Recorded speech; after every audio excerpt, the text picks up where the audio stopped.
আসসালামু আলাইকুম সবাইকে ব্যাকয়ার্ড গার্ডেন থেকে। আজকে এখানে একটি গাছ লাগাচ্ছি। বাংলাদেশি বড়ই গাছটি উঠিয়ে চাইনিজ জুজুবি বড়ই নামে একটা বড়ই আছে, সেটা লাগাবো। আমার বহু স্বাদের সেই বড়ই গাছটি উঠিয়ে ফেলতেছি। এই যে মাটির নিচ থেকে কুড়ি মেলছে। প্রতি বছরে এইভাবে কুড়ি মেলে, বাট বড়ই খাওয়ার আর স্বাদ হয় না। বড়ইগুলো যখন একটু একটু বড় হবে, ফুল আসবে, তখনই গাছ মরে যায় ঠান্ডার কারণে। তো টবেরগুলোও আছে, টবে আমার দুইটা বড়ই গাছ আছে। তো জায়গার এখানে ফেলে রেখে লাভ নেই। এই বড়ই গাছের থেকে যেহেতু ফলাফল নেই, তো উঠিয়ে আমি জুজুবি নামে একটি বড়ই সেটি লাগাবো। খেতে দেশি বড়ইয়ের মতো, ঠান্ডায় মরে না এবং ফুল চলে আসছে অলরেডি। আমি চারা নিয়ে আসছি, তো সেই চারা থেকে ফলন ধরা শুরু হয়ে যাবে। দ্রুতই ফল দেয়, বছরে 2বার ফলন আসে। আর খেতে টক মিষ্টি, খুবই খুবই সুস্বাদু, জুইসি থাকে, একদম দেশি বড়ই এর মতোই, আরও বেশি মিষ্টি, ভালোই লাগে পাকলে পরে। তো গাছটির জন্য খুবই মায়া হচ্ছে। আমার দেশীয় গাছ, এই যে আরও এই যে কুড়িগুলো ভেঙে ভেঙে এই যে আসতেছিল সবে মাত্র। এটা মে মাসেই ব্যাক করে অল দ্য টাইম। এই যে দেখুন, তো গাছটা কিন্তু পুরাই তাজা, কেউ চাইলে নিতে পারতো। তাকে দিব, এখন আর দেওয়ার মতো লোক নেই। টবে নিয়ে রাখলে হবে। গ্রিন হাউসে বড়ই খাওয়া যায় আমাদের ডালাস টেক্সাস এরিয়াতে, তাছাড়া সম্ভব না।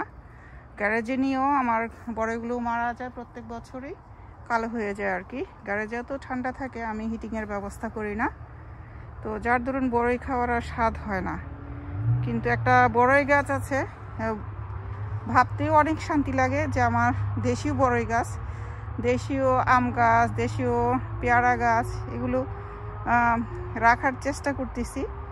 পেয়ারা খাচ্ছি, কিন্তু বড়ই খাওয়ার স্বাদ হয় না। বড়ই ফুল আসে একদম সেই বাংলাদেশি স্টাইলে সেপ্টেম্বর মাসে, অক্টোবরের শেষের দিকে আসে বা প্রথম দিকে। তো ওই ফুল তো ফলে পরিণত হতে হতে জানুয়ারি ফেব্রুয়ারি মাস লাগবে, তো আমার আর খাওয়া হয় না আর কি। তো গাছ যে দেখতে পাই সে আনন্দেই আত্মহারা হয়ে যায়। তো যাই হোক, অতি দুঃখের বিষয় যে আমার গাছটিকে ফেলে দিতে হচ্ছে। এত যত্ন করে এতদিন রাখছি, দীর্ঘ 6 বছর যাবৎ এই গাছটি আমার বাসায় আছে, যত্নে করা। তো যে গাছটি লাগাচ্ছি সেটা দেখাচ্ছি আপনাদেরকে। এটা আরেক জায়গায় লাগিয়েছিলাম, কিন্তু ওই জায়গাতে এটা ভালো হবে না, সেই চিন্তা করে এই জায়গাটা যেহেতু একটু খোলামেলা আছে, এই কর্নারটা বড়ই গাছের জন্যই। আশেপাশে আর কোনো ঝামেলা নেই, পাশে আছে আমার মার বাসা। তো চিন্তা ভাবনা করে এদিকে দিয়ে দিই, বড়ই পড়লে ওই পাশে পড়বে, অন্য সাইডে দিলে সমস্যা হবে। এই কর্নারটা এদিকে নিয়ে আসবো, আর একটু সুন্দর একটা স্থান চিন্তা করে এখানে নিয়ে আসতেছি। কষ্ট করে আরেক জায়গায় লাগিয়েছিলাম। আশেপাশে ঝুপঝাড় এগুলো কেটে ফেলবে কিছুদিন পরেই মনে হয়। এখানে কাজ কর্ম চলবে আর কি, কনস্ট্রাকশনের। এটা আমাদের প্রপার্টি না। তো যাই হোক, এই যে আমার সেই জুজুবি বড়ই গাছ, এটার মধ্যে অলরেডি ফুল চলে আসছে। এই যে ফুল, মনে হলো যে সবার সাথে শেয়ার করি আমি কিভাবে গাছটা ইয়ে করতেছি। এটা মোটামুটি মাশাআল্লাহ একটা বড় বড়ই গাছ। তো এটা একটা মানে ভালো জাতের আর কি, যেহেতু বরফে মারা যাবে না। এই এপ্রিল মাস মে মাসে ফুল চলে আসে, বছরে 2বার এটাতে ফুল আসে, 2বার ফল খাওয়া যায়। তার চাইতে আর কি লাগে, যতটুকু নেই দুধের স্বাদগুলো মেটানো, তার চাইতেও অনেক ভালো। এটা পুরোপুরি একটা বড়ই, আমি খেয়েছি, আমি জানি। তো আমার এই গাছটি কেটে ফেলবো, দুঃখের বিষয়, ফেলে দিচ্ছি আর কি। একটু শেয়ার করলাম যে ডালাস টেক্সাসে বড়ই গাছ, পেয়ারা গাছ মাটিতে দিলে ব্যাক করে, ওরা মারা যায় না, তাদেরকে রাখা যাবে আপনার, কিন্তু ফলন পাবেন না।